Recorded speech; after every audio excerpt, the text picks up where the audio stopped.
All right. Happy Friday, everyone, and welcome back to another episode of Learning Tech Talks. First of all, before we get into this, I saw in the background, Matthew, you were jamming, and I can't not to the new music I've added to the theme song. So anyway, happy Friday. Welcome back. Thanks everybody for joining. While we're getting started here, like the post, share it, comment, tag in somebody who'd benefit. And as we're getting into it, though, today we are talking with Matthew Brown and Lefteris from SchooX. And I said I wasn't going to try and pronounce your last name. I'm going to let you do that when we do the introductions here. But we're getting started. Today we are talking about learning, talent, development, right? We're really kind of blurring the lines, I think, between these whole spaces and how we do that, which I'm excited about that part. But we're really going to be focused on SchooX is how I've pronounced it. So hopefully to what we were talking about before, I pronounced it correctly, because otherwise that'll be a discussion in and of itself. But as we're getting things rolling, I would encourage everybody to comment in and let us know where you are in the world today. And as we're doing that, mine never changes. Same background, always Waukesha, Wisconsin, same thing. So let's go round robin. Lefteris, why don't you do the last name pronunciation too, and tell us where you are in the world. Thank you, Christopher. It's great to be here. I'm Lefteris. My last name looks more complex than it is. It's pronounced Duanoglu. We don't have a D, so we use N and T combined to pronounce D in a similar way that T and H is pronounced as a delta. So I'm located in Greece, Thessaloniki. It's a northern part of Greece. Okay. All right. Awesome. How about you, Matthew? Where are you today? I am in just outside of Dallas, Texas. So a hop, skip, and a jump away from Greece. Okay. Basically, at least in 2020, right? Like in 2020, so. there really are no lines in terms of distance and where people are. It doesn't really matter where you are in the world, other than I will say the time zone thing. If we could get that thing solved, that would probably dramatically help a lot of things. But for now, we can't, so it's fine. If somebody comes up with a solution for that, great. Okay, so then our question that has nothing to do, somewhat kind of to do, but we'll see if anybody can pick up on the connection, is, and everybody can play along, you're welcome to play along, but I'm really curious, I'm going to reverse the order though on this, is what is one or two, if you want, of your many hidden talents? What's something that not many people would know you are actually pretty good at? So we're going to go with you first, Matthew. What is one of your hidden talents? Oh, let's see here. One of my hidden talents is I am a master at being able to actually write backward. So completely cursive and print from right to left, backward, reverse, so that you hold it up in a mirror and it looks normal. Really? Yeah, it used to drive my teachers in school a little bit mad. If I was feeling particularly, like feeling myself that day, I might write my paper backward and then have a conversation with the teacher about just hold it up to a mirror to read it. Okay, so this tells me two things about you, first of all. One, it tells me, right, you like to challenge, right, things a bit. I can see just kind of trying to drive your teachers nuts. It tells me that, but learning to write backwards perfectly, that's not something you picked up like in an afternoon one day where you're like, you know what, I think I'm going to kind of build, what even made you decide to pick up that talent? Most other things, it was boredom. Okay. Right? Like instead of doodling, I learned how to write backwards. I was doodling one day, and then I noticed that like it was just natural to write, and then I started comparing my normal forward writing to my reverse writing, and they were almost identical. And I was like, that seems pretty fun. Lefteris, did you know this about Matthew? Does he do this to you? Do you receive? No, I'm impressed. I'm surprised. No, I didn't know that. Okay. This is interesting. Okay. So now next time you are in person together, you're going to get a handwritten note from Matthew that you're only going to be able to decrypt by going into the bathroom and holding it up to the mirror. I want to see this. I got to see this. Yeah. Okay. All right, Lefteris, you're up. What is one of your hidden talents? It's less impressive than Matthew's talent. He did set the bar pretty high. To be He fair, set he it set very the high. bar Yeah. pretty high. Yeah, exactly. So it may be boring. I love writing and teaching, honestly. So at some point, I would love to write my book, and I love teaching because I really like, the idea of explaining complex matters in a most simple way. So I have a passion for both of those. Okay, so you picked two, writing and teaching, although they are interconnected. So do you have a goal to author a book or something like that? Is that one of your Yes. life goals? Yes, exactly. Okay. All right. Well, makes sense.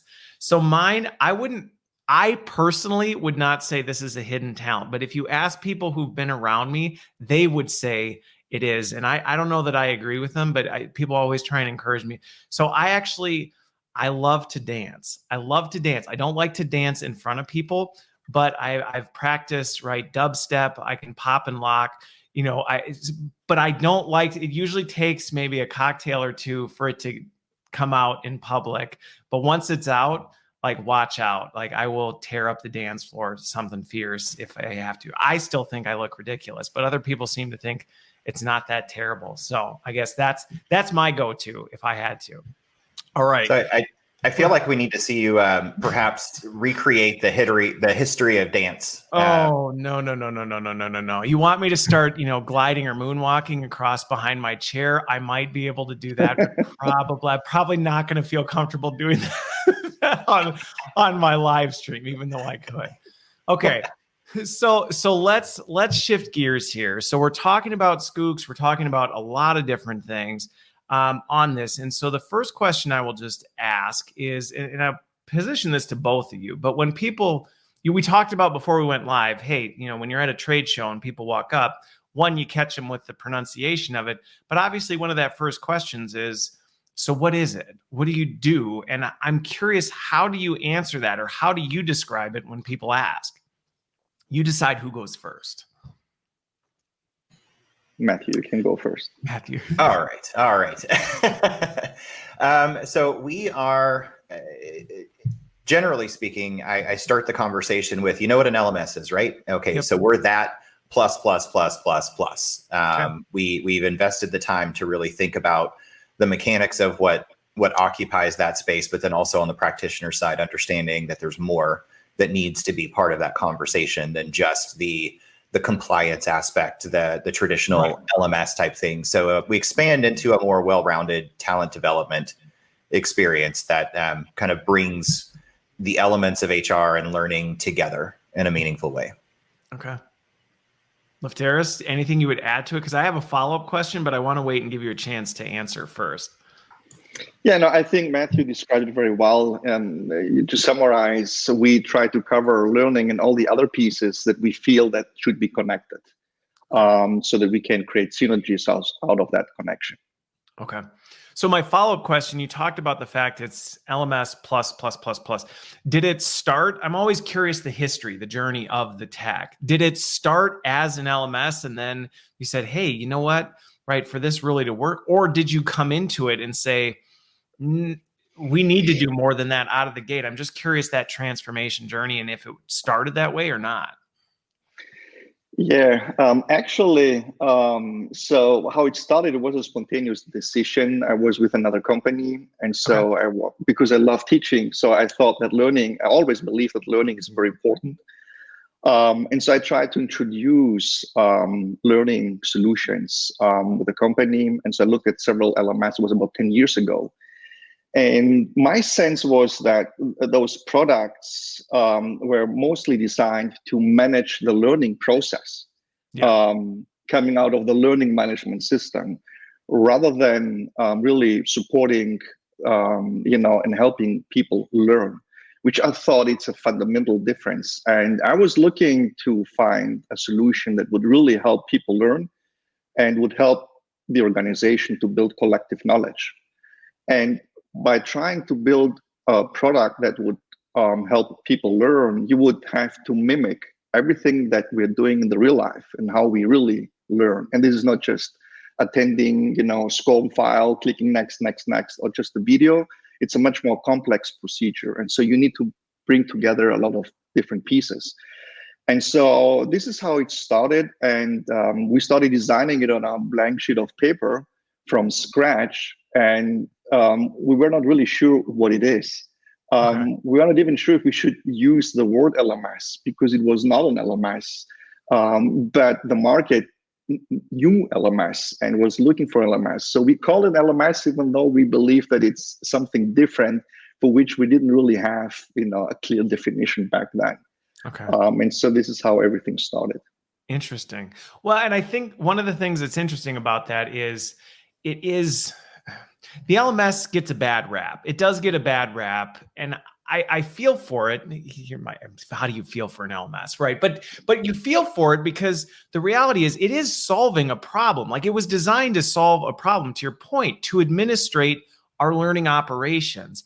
Where it kind of fell short was we started expecting more of it, and it really wasn't designed. At least a lot of them were not really designed with that additional functionality in mind. And I think that's where we've seen a lot of shifts over the years of these like hybrids and all this kind of stuff. So it's interesting. You kind of said, hey, how do we manage this more holistically? But to the challenge of the categories, that's a tough challenge to get around because they're familiar with an LMS, and that's a term that resonates. But what were you going to say?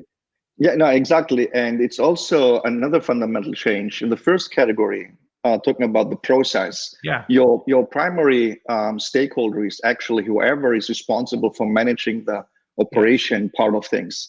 When you switch and when you build a system that's really target the end user, the learner, so you just changed who your primary stakeholder is. And in order to be able to do this, there was a need to build a consumer product.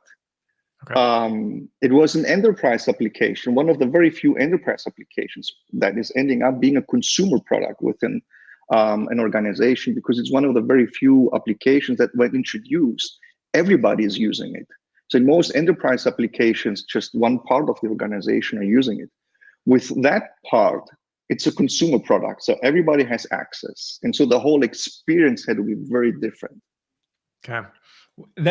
It's funny you bring that up, because I don't think people a lot of times recognize the challenge that presents, especially when you think at an enterprise level. The diversity of functions and people and use cases and capabilities, that is a massive, massive Rubik's Cube of situations. So when you start thinking about, okay, if that's your target audience, that's not a universal target audience. So designing around that does take a fundamental shift, which, to your point, the original intention of the LMS was, hey, we're designing to streamline your internal ops, your internal L&D operations. That is a different audience, different use case, a subset of the population. And I think that you hit on an important piece. Exactly. So with that, kind of moving into the next piece, I'm curious, and this may make sense for the visual we talked about to kind of highlight this, because yesterday I was on a call with Danny Johnson, and we were talking about the fact that these categories are actually creating a challenge. I think they're creating a challenge for people on the practitioner side, because these acronyms and these categories make it very difficult to understand. So what is it, right? What is it that you're able to do? And similar to, I think a similar shift we're seeing is in job roles versus the skills within them. You say, well, this is a job role. Well, that doesn't really tell you that much about it, and jobs are complicated, and just because you're in this role, somebody may have the same title, they may do a vastly different thing. The same is true of categories in learning tech. Oh, you're an LMS? Well, that doesn't really tell you very much about what the platform is. That could mean a whole host of things. And so what we were talking about was breaking this down into capabilities. What really is the capability of the platform, and what does it do? So that instead of saying, well, we're an LMS, it's, well, we have these capabilities. So when we look at it, you said you built around the LMS, that capability exists within there. But what are some of those other capabilities that you would say, hey, this is kind of a highlight or a showcase of what else we've included into SchooX design to address these other components? So I think there's a couple of different ways to categorize kind of the other stuff. You've got, of course, the kind of core LMS functionality. So we'll just say, check that box, kind of put all that stuff in a box, put it on the shelf. We do those things. But we understood that for the most part, learning management systems and learning tech in general suffers from the same problem, which is repeat visit, right? Like I go into the LMS, and if there's not enough content for me to consume, all it takes is one visit with no purpose. And it's really difficult to get me to come back. Can I pause you real quick before you go into this? Because when you say the LMS capability, for people who may not be super familiar with the tech, we're talking about the hosting of content, the deploying, the managing, right, of all this kind of internal learning ops stuff, correct? Yeah. Kind of managing and deploying all of your learning related content, activities, events, with the compliance angle, meaning I can kind of report who's done, who's not done. I can assign things out, mandate training. Okay, got it. All right. But once you get past that, then you have to look at what are the other reasons someone might come into the solution, and how do we offer value? And like Leftera said, when we think about enterprise tech, when we think about any technology for an organization, the number of systems that every person in the company has an active presence in is, right, it's like one or two things, right? It's not right? very many. Because not everybody has access to email, and not everybody has access to the HR systems. I go do my performance review. I do whatever I need to do, but the LMS is really one of those only solutions that reaches everyone in corporate and franchise, in global organizations. Even and sometimes customers, right? Reaching customers, channel partners, all these different things. This is one system that's trying to hit all these different use cases. Exactly. So while we've got them there, we offer some experiences that help just give it more life. So there's engagement related activities like social and collaboration spaces to be able to go and engage, maybe create an extension of your learning through informal cohorts. Think about a social feed like a Facebook, but just internal for the LMS. So that in and of itself starts to create some natural draw. I want to pop in and see who's doing what's happening in the company. But then add to that some communication outlets where we can push targeted messages to one person, to a multitude of people, all at one time, and even step out of the picture and let people connect with one another. Let them have direct messaging interactions. Let them have those direct, informal and social exchanges of information.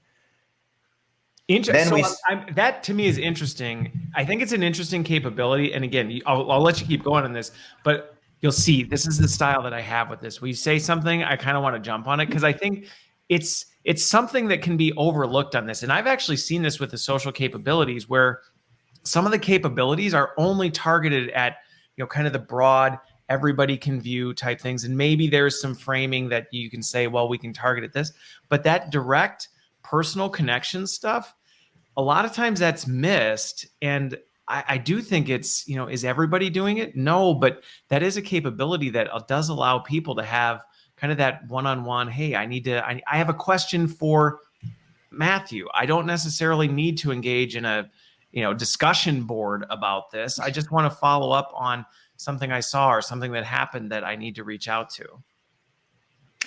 It's also really interesting when I think about all of the customers that I talk to on a regular basis with regard to the usage of the social and kind of direct interaction. When you go through the sales cycle and you start uncovering the needs, one of the first things that happens is we usually get somebody within the HR organization stands up really quickly and says, wait. I know.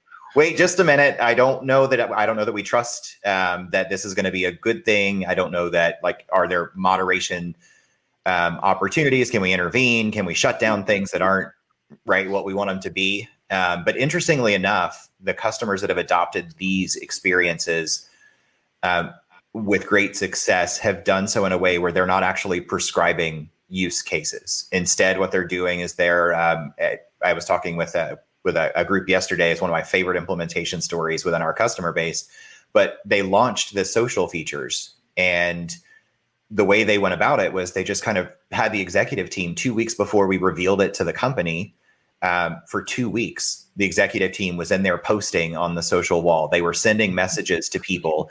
And so when day one, you open up the new LMS, there's stuff there. And not only is there stuff there, but it created this sort of implied rules of engagement. And I saw kind of what the executive team said as the example. It's not just them saying that it's stuff out there, but they're actually actively engaging. And so it gave me a connection to them. And by doing that, it created this amount of trust and respect that I've not seen it come forward as full force as it did, because people were really hungry for that access, right? Like, I'm hungry to be able to keep this two-way dialogue going. If I am a server in a restaurant, or I'm a cashier in a retail store, or I am a business analyst sitting in corporate HQ somewhere, being able to see and hear the thoughts of my executive team without filters, without the layers of the telephone game, just it changes things altogether. Well, I love that story on 2 points. And I think there's lessons that anybody, regardless of what you're doing, could walk from that with. So the one is, you brought it up in the beginning, which is a lot of times people they vastly underestimate the impact of, if the first time people go and do something, they don't get any value out of it. It is so much harder to convince them that they have any reason to ever come back. And that whole kind of, how do we make sure that the first experience is a very positive one, really cannot be underestimated, because that can, I don't want to say it can kill your initiative, but it can do some serious damage that you have to walk back from. If you do this big hoopla, this big, change management implementation, people go and go, really? They show up at the party and there's an empty bowl of punch and some crushed chips. Like, they leave and nobody wants to come back if that's the experience. And I think that's an important point, that you could walk from. I think the other thing that I really like about the story about the executive team that got in there and basically supercharged it before it went live is, one, you address that. So people came in and said, wow, this is different. But this natural democratization of the org and this organic, hey, you can have these authentic, raw conversations. You can reach out to people, and setting that example culturally from the top and saying, this isn't us telling you to do it. This is us saying we're doing it, and we're modeling the behavior we want to see in the organization. And we're going to put our money where our mouth is. And this is how we want us to behave and us to interact as part of this continuous culture of development. Yes. Go ahead. Sorry. And also, it's not just about bringing people so that they can socialize or leverage some social aspects of the product, is that they can actually be part of it, exactly as you said. The way the system was designed is to allow for user-generated content. So everybody can actually contribute, and through their personal curation, they can also share content. And so the content library is kind of increasing, not because one person who is the central administrator is putting all the content for everyone in the system, but everybody's contributing. And also, when we say the social aspect, it's much broader than just having a wall. It's like giving access to everyone who's an expert in anything to create their own courses and just, spread the knowledge through training, courses, and content to the rest of the organization. I mean, the days, I believe, are gone where you had just a small training team that was responsible of creating all the training that's needed for the whole organization, and whatever was missing, just purchase it from outside. I think we're coming closer to an era where the whole organization is contributing by putting into their own knowledge, into the system. Yeah. Well, and that's it's an important point. And the reality is, I had a conversation the other day about this, and someone was asking about, is this the new way L&D will be? And my answer to that was, that's the way L&D should have always been. This isn't like a new way of thinking, or suddenly the world's changed and this is more effective.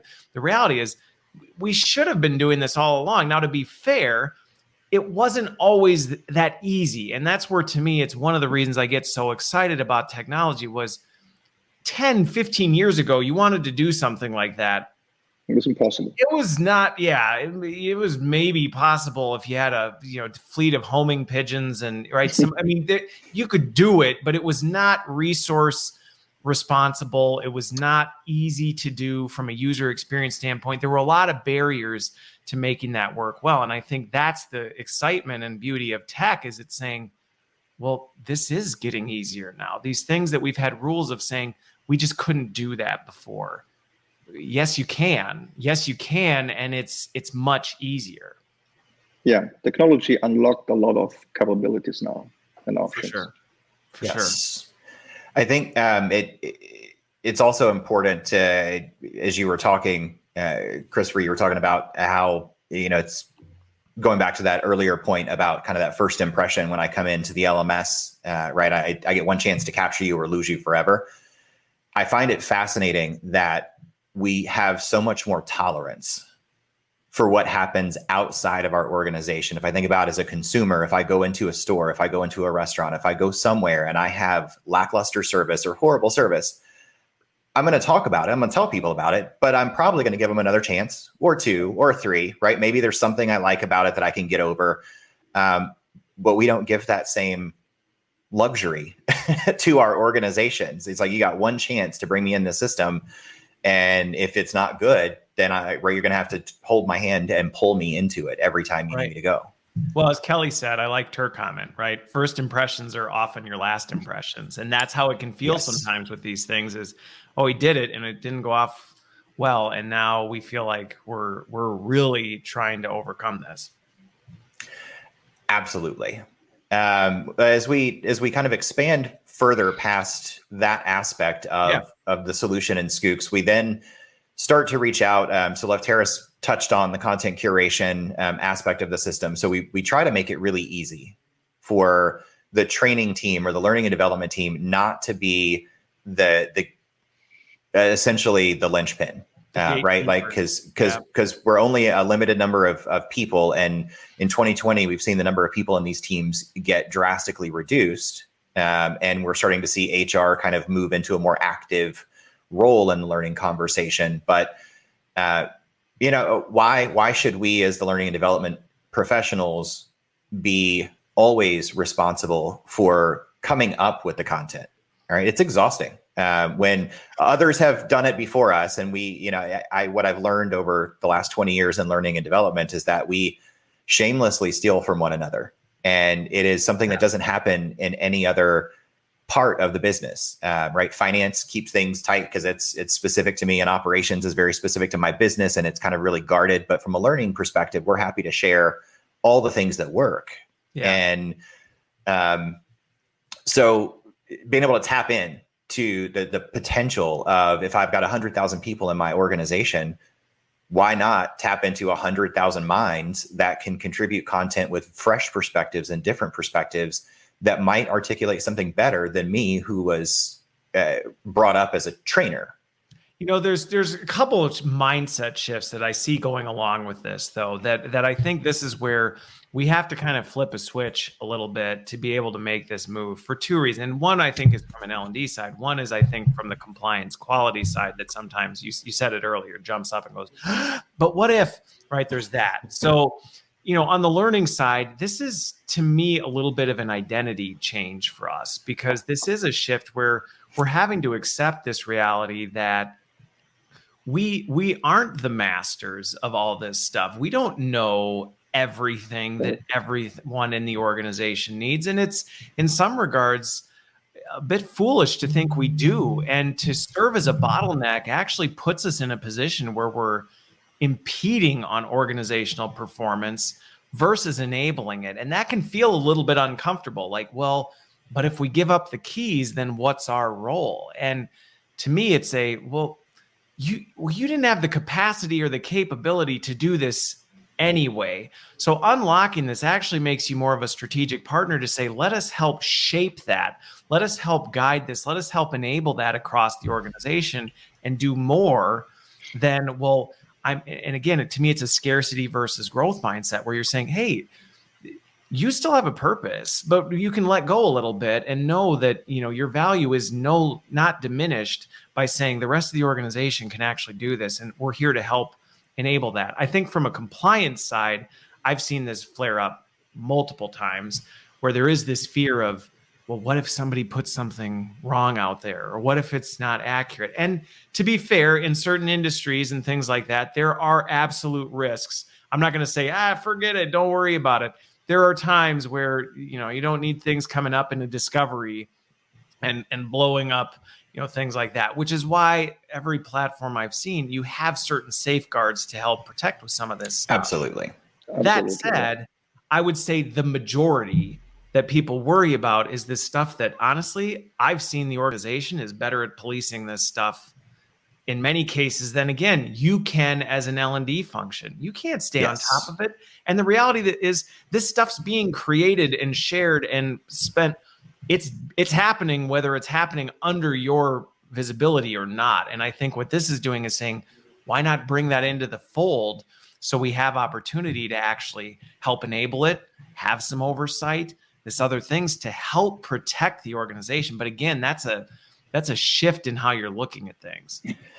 It's we've seen through the course of this year, we've seen a lot of really, really good things happen in the space of L&D altogether, right? As a result of the stress and strain put on organizations coming through the pandemic, we've seen that sort of help in many cases organizations shift their mindset just a little bit. And instead of having learning be the creators of everything, looking at the talent and the skill set that is often found within the learning function, which is communication skills. It is being able to unite and unify very complex and oftentimes conflicting opinions and ideas, and helping to get people aligned to move forward, getting people motivated. So moving into more of a role of a learning curator versus a learning creator, right? Big shift, but think about how much more bandwidth and capacity it opens up for me. I can curate 10 times more things than I can create. Right? I can curate all day long. Business, which at the speed of business right now should be our number one priority. Our number one, with the speed at which things are changing, the days of we'll take 6 months to kind of get something out the door. We just can't do that anymore. By the time it's out, it's outdated. And I think, again, Kelly brought this comment up, and I think it's an important piece. We are moving to this, and I'm going to use academic learning speak from things, but we are needing to move to this guide on the side versus sage on the stage type thing, where we've got to be able to shift away from that. And Lori brought it up.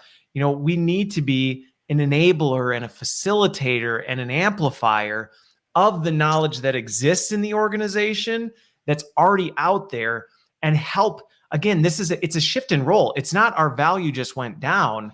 It's that our role shifted and said, you actually have the capability now to be more valuable, because now your job is to help make this stuff that's happening to shape, hone, focus, make it more relevant, help it move quicker, remove the barriers. That to me is a much more strategic value add role than, okay, my job is just to sit here and do the thing that, isn't keeping up at the pace that we need it to keep up with. So I think, again, it's just how you're looking at it that can fundamentally change the way you view it. Yeah, and the whole world has become so complex. Knowledge is so broad. You need so many pieces of content in order to really help people develop their skills, which is almost impossible if it's not be done, with all the people together. Look at how the younger generations actually learn. Whenever my son wants to learn something, he's going to YouTube, in order to see how some things work, to take a look at curated content that someone else has already curated. It's impressive. I mean, this has already been done. Yeah. I had a conversation with somebody the other day, and that was the thing we talked about, was the fact that somebody else has already done it. Somebody else has already thought of this. And I'll just throw this out there, that our ego is probably the biggest threat to letting this happen, because this kind of ownership of, well, I know best. I'm the smartest person in the room. And again, that's not always the case. But that is that natural voice that kind of helps us want to hold on to it and not let go. And versus saying, I don't know everything. I don't know what's best. These other people do who are doing it every single day. But what I know best is how to help enable that or accelerate that. And so this is where we're going to have natural roles and responsibilities to accelerate this with, you say this on your website, right? Transforming learning into business performance and actually saying, hey, let's focus this. Okay. So again, we would probably, I'm telling you, I told you we were going to get going on this, but there's a couple other capabilities. And if there's other ones you haven't got to, but there's one I want to dig into and shift gears a little bit, because we talked about this natural breaking down. When we look at learning or LMSs historically, they've felt very siloed and very disconnected from other things, which going back to that point of the value added statement of, okay, why am I engaging in this? Or how does this tie to the bigger picture? A lot of times that's been a black hole. And I know you had shared that is one of the things that you intentionally designed into SchooX was, hey, how do we bridge that gap, or how do we connect those capabilities so that it doesn't feel like this insulated island of misfit toys over here of things that have nothing really to do with the other stuff we're working on? Well, you touched on it a moment ago when you talked about just the speed of change that's facing businesses today. And if I take that in context of the day in and day out challenges of the learning and development team, most organizations find that the L&D team still playing a highly reactive, I call it the learning firefighter. We've all been there. We live in that land, and it's just kind of brought it out of the closet, right? For anywhere that we were good at hiding it. Exactly. And what's happened is businesses have realized that the way I was developing training and the things I was trying to solve in February of 2020 are not the same things that I needed to solve in March or April or May. And in years prior, that may have even been true, but it wasn't as heightened. There wasn't as much pressure being put on it. And I was thinking to myself as you were saying that, I was like, man, that's a natural segue into this other part of the system where we start to get into the skills and performance, because you're welcome. Right. I'll pay you later. I'll pay you later. What happens is we oftentimes, the reason we get into firefighting mode is twofold. One, the organization doesn't understand the amount of runway we need to develop thoughtful learning interventions, because in many organizations, learning is what everybody says is go train them. They really mean just communicate a message. They're not actually talking about imparting knowledge and changing behaviors and addressing attitudes. It's just go be the mouthpiece for this particular message. Go let them know this. Go let them know we got a new thing coming. But the way that you start to shift is when you understand the underlying skills or competencies which are going to either prevent or allow someone to be successful as they develop. Right. So if I go fight the fire based on build training for that project or for that initiative versus let's look at what it takes to actually be successful in that initiative and other business initiatives, and let's go train to those things. Now we're empowering people with the skills. We're empowering them with the knowledge to make decisions about how to activate those skills. And it also serves a second option for us, which is allows you to see where the organization has skill gaps. If I know that the organization has a deficiency in one specific area or two specific areas of skill or competency, that's a whole different conversation from an L&D perspective. Now I'm not trying to guess where to go, right? Where do I aim the hose to put out a fire now? And instead it's like, oh, right over there, that's the one place I need to go double down. And then to take it a step further, we have some tools that allow you to see the overall impact on the business. But to stay in that skills area for a minute, it really is a natural bridge between learning and HR, between those two sides of the business. And I talk with people all the time about this. And I even just did a podcast not too long ago about this, my musings on the fact that most organizations, when you ask the question, do you subscribe to competencies or do you have some sort of skill framework? Most of the time, if you're talking to the learning team, you're going to get a big giant blank stare of question mark of I don't know, maybe. Yeah, maybe. But if you go talk to HR and you ask that question, I guarantee you someone that is connected to recruiting is going to say, yep, we do, because that's how we narrow the funnel. Yep. But something happens, and I don't really know why we allowed this to happen, but something happens, and it's really important to narrow that gate to get a talent into the organization. But then once you come in, we don't really care about that anymore. We don't build our development interactions around those same concepts. We don't try to continue to reinforce the things that we said were critical for your success. And then we get to performance reviews, and that might be the other time we see them surface. And it's like, great, you needed to have it to get here.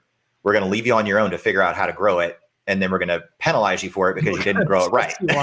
And ding you for not doing it right.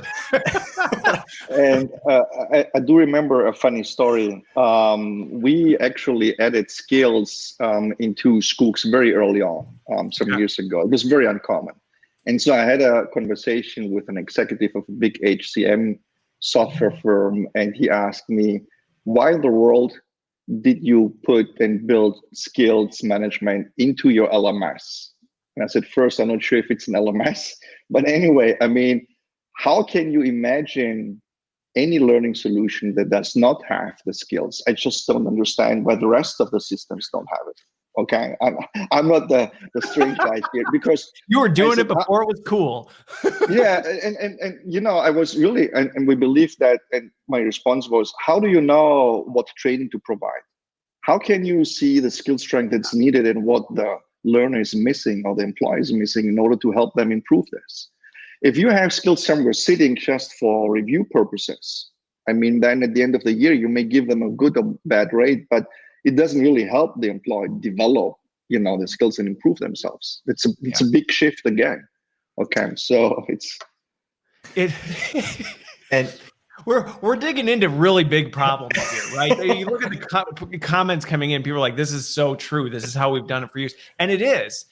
And you kind of look at it sometimes and you go, like, how have we not fixed this? How have we not seen this?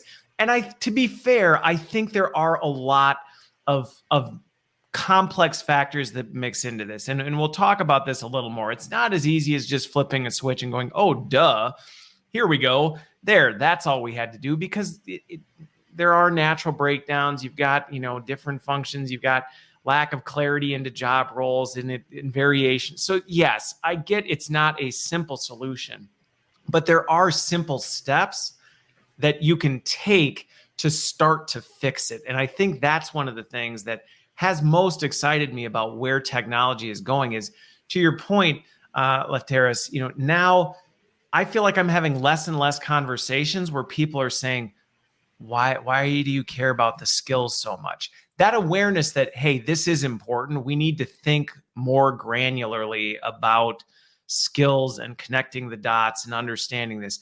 That conversation isn't happening as much, which to me is a good thing. There's this awareness that, okay, we need to do it. Where I'm seeing there's some challenges still is people are going, this feels like too big of a thing. I don't know where to start, and I'm just going to shut down and maybe not go there. And I think that's, we talked about this before going live, but that's where I think there's opportunity to say, you don't have to figure it all out. Exactly. But you can start digging into this. And as L&D practitioners, some of the steps are really easy, I think, in terms of asking those important questions, asking, well, what skills are we trying to dig into, starting to decrypt and break down this rather than doing the firefighting things. The technology now gives us a better way to do this, because before, if you didn't have the tech, you would have these great conversations. You would say, well, what skills are we aligning to? Even if you were doing it really well, it got lost in the abyss of, well, that initiative faded and it was gone, and tribal knowledge is the only place that exists. Now the system has the capability to say, hey, these are the skills we were developing. This is what we've seen. How are we tracking towards that? How do we connect that back to the bigger HR picture to understand where else do we need that? So it's very exciting. But again, I think there are some simple steps that we can take to move it forward. Yeah. And I think that's kind of the secret sauce here, Chris, because the error that we're all making is that we look at the ideal world and how it should be, and then it's so complex that we just don't try to achieve it. And the truth is that if you really want to do a great job by connecting skills in all the jobs, it's a massive amount of work and it's getting very complex. And so you just give up. But you could make small steps. What's the most important skill for any job? Just start with that. Okay, Yep. Put it in, and then you have something. Okay, every job has one skill at least. That's the most important one. It doesn't have to have Hopefully you all can the come up with skills. one skill for With everyone. one skill, if you cannot come up with one skill, we have a problem here. But we've got a bigger problem than that. a bigger problem, yeah. I'm sure that you can come and say, oh, well, this job and every job may need 20 different skills based on tiers and personal effectiveness and academic skills and blah, blah, blah. And then the priority for every skill, for every job, and how important it is, and the level of proficiency. It's a massive amount, but you don't have to be there in order to start leveraging the connection and the importance of the skills with learning. Yeah.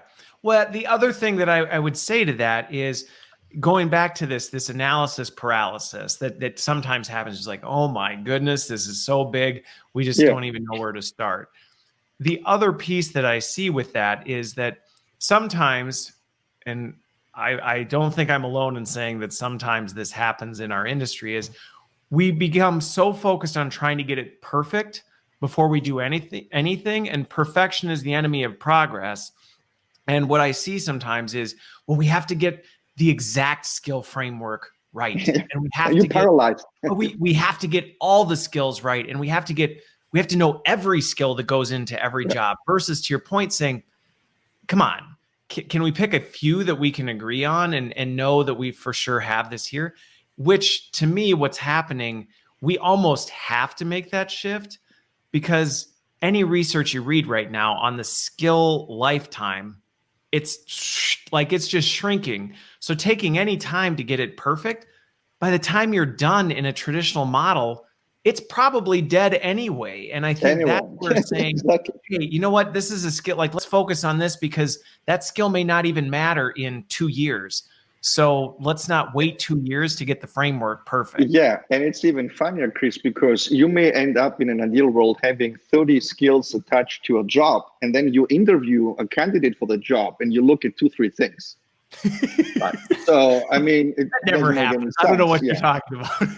Yeah. Okay. So just put those important skills that you would look at during an interview in the system, and you're good to go for the beginning. Well, and it goes back to, and Aid brought this up, and I think this is it's a fair point. And these are some of the difficult conversations that you have to have as you go through this problem. As you go through this process. Yes, I would agree that the technology has come a long way, and there still is this kind of manager or organizational resistance to moving here a little bit. And one of the perfect examples that I've seen over the years is this: well, we're different over here. Our skills in marketing are vastly different than any skills that are used in the commercial organization or in engineering or operations. And you go, no, they're not. Are there some nuances? Sure. Might there be some hard skills that you need to prioritize over others? Yes. But at a general level, there are some common skills across things. Don't tell me communication skills is completely unique to this. And I think that's where there is work to be done to work with organizations and leaders and senior leaders on, okay, how do we remove some of this bureaucracy around it? Because that is another contributing factor that says, well, we can have the greatest tech, but if we have to have a different skill framework for each function within each function, because they like to call it a different thing, whoa. So there does have to be some governance around that. Yeah. Well, and I think it also has to be put in context of what is it that we're trying to achieve. And, when I think about life inside of SchooX, when I think about just the journey in general, going back and forth between learning and HR, we have to understand what the things are, what the skills are, what the competencies are. But then we have to be able to articulate why. What value do those things serve for the business? And then we have to focus next on how do we move the needle? And so, right, like it's simple 3, like I could oversimplify the entire process with 3 steps. Step number 1, call recruiting and find out what their list of competencies is based on job level or kind of broader categories. Step number 2, make a giant list of all your training content. Step number 3, build a matrix to figure out where you have gaps, right? Across. right, let's map it across. And then once you do that, that helps you start to understand where you might need to go focus on more content, maybe asking or enlisting more experts, maybe building some coaching or mentoring experiences that help kind of shoulder some of that in a more informal capacity. But then understanding we got all those things, but like, what is the impact we want to have? If we put our focus on business communication skills as an example, what exactly what business KPI can that move? Yeah. Well, and the thing with it, and I will be the first to admit this because I've been in this chair and I've dealt with this. Sometimes the reason we don't do it, right? It's like, do these steps. That's what you have to do. And I feel like there's a fair amount of us out there that have this head knowledge that are like, we know we should, but But right. And it goes back to the like, don't try to eat the elephant. All the content and all the jobs and all this stuff that just feels like bleh. So a lot. Don't eat the whole elephant. Exactly. And I think that's the point that's really important with this is that you can run yourself into this space of you start thinking of all the jobs and all the skills and all the content we have. And you do this and pretty soon you just talk yourself out of doing anything because you go, oh, we'll never forget it. Versus saying, well, you're right. If we try and do this all at once across the enterprise for every job and every piece of content that's ever been created, we might as well just quit. But if you step back and say, well, but where are the most important ones that we can focus on? This whole thing is a priority act and saying, let's just prioritize. Yeah. Well, and it could be even simpler. A lot of times why it feels so overwhelming is because we're starting from a deficit of information, right? We don't have a baseline. We haven't done a skills inventory to really understand. We know on paper what we think we need, but we don't know where we stand.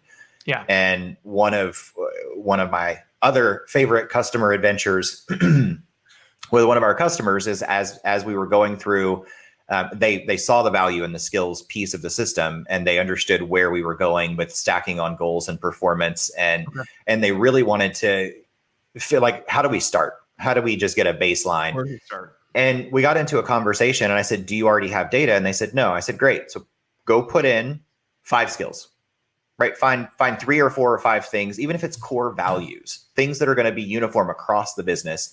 Attach those things to all your jobs and have everybody make it a competition, have everybody do a quick assessment. It takes less than 5 minutes to go in and just give somebody a quick score on these 3 or 4 elements, right? Just kind of a one-time thing. Now we pull that data, we look at it, we understand what the organization looks like.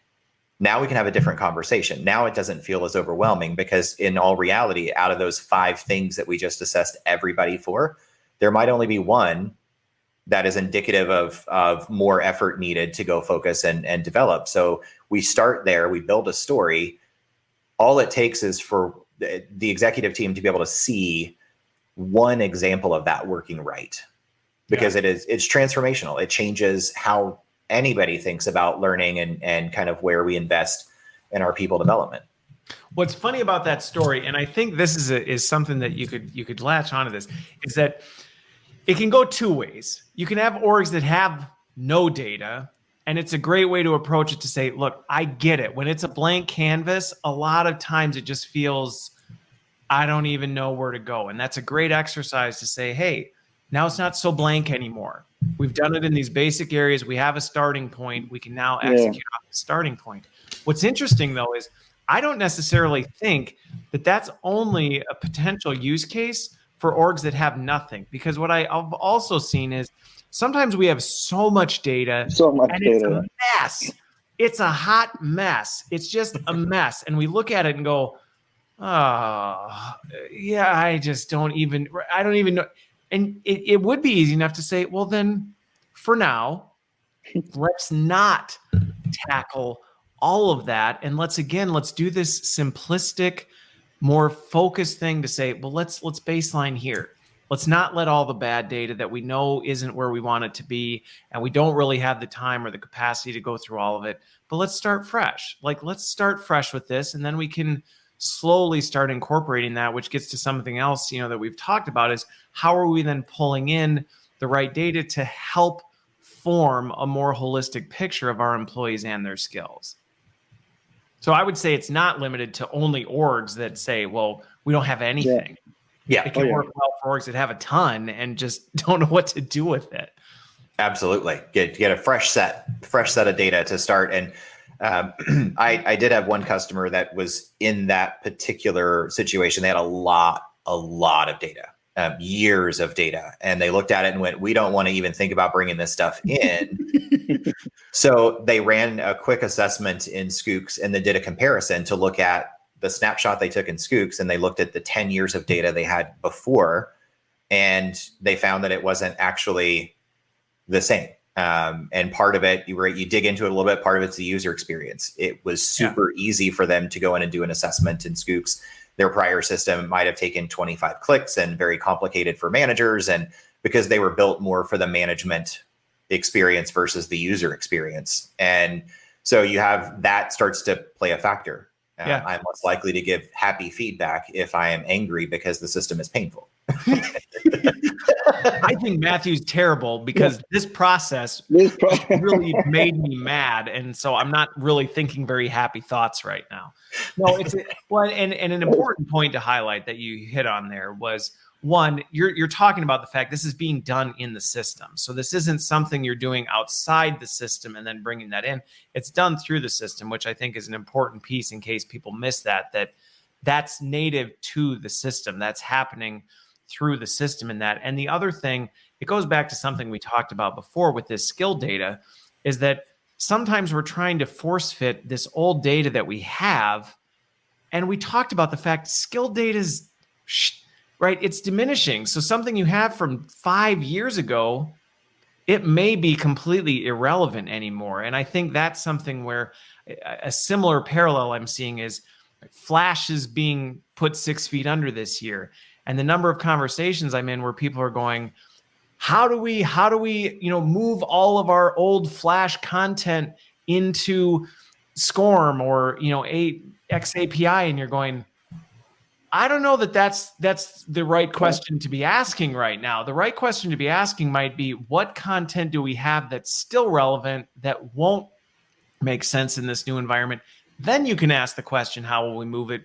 But I think the same is true with some of this data we have in our HRISs or other places where we go, rather than just say, let's make sense of all this mess, let's ask what of this mess is still relevant. And then of that, then we can start connecting these dots in so that it's not. Because if you know anything about machine learning, you don't want to feed, this stuff bad data. You do not want to feed it stuff that's going to create the wrong things at a speed and scale you can quickly not control anymore.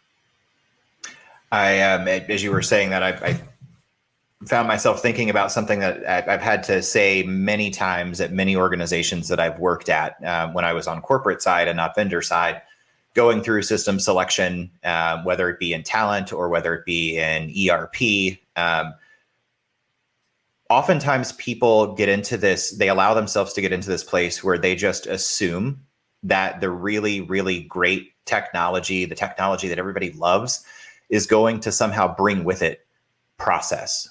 And what happens is when you slap technology in, all it does is it accelerates whatever you have. If you're on a crash course, it's going to just accelerate it 10 times faster. If you have fragmentation and dysfunction, it's just going to come right to the surface really quick. Yep. So right, it can accelerate your rate of failure exponentially. If the plane's out of fuel and the jet engines flew off and you're headed for the ground, you're still headed for the ground. You're just going a whole lot faster. Exactly. A chaos will be a digitized chaos. Oh man. Well, I told you we were going to run out of time before we got through everything, but I feel like we really covered a lot. I think we hit on some really big, important points, not only just on what SchooX can do, but also just things for people to walk away with and think about as they're thinking about, hey, how are you moving into this new, not new world, but this different world where kind of what we really should have been doing all along is now capable and possible and able to happen. So I appreciate you making the time. It's been great. having you here. This has been a fun conversation. I'm looking forward to working with you more as we work on Learning Reimagined. And I think there's going to be tons of opportunities to help people focus on their development so they get better at these things we're talking about today. So thank you for the time. Thanks for being here. Thanks everybody for watching. This was a really fun conversation. And I hope you all have a fantastic weekend.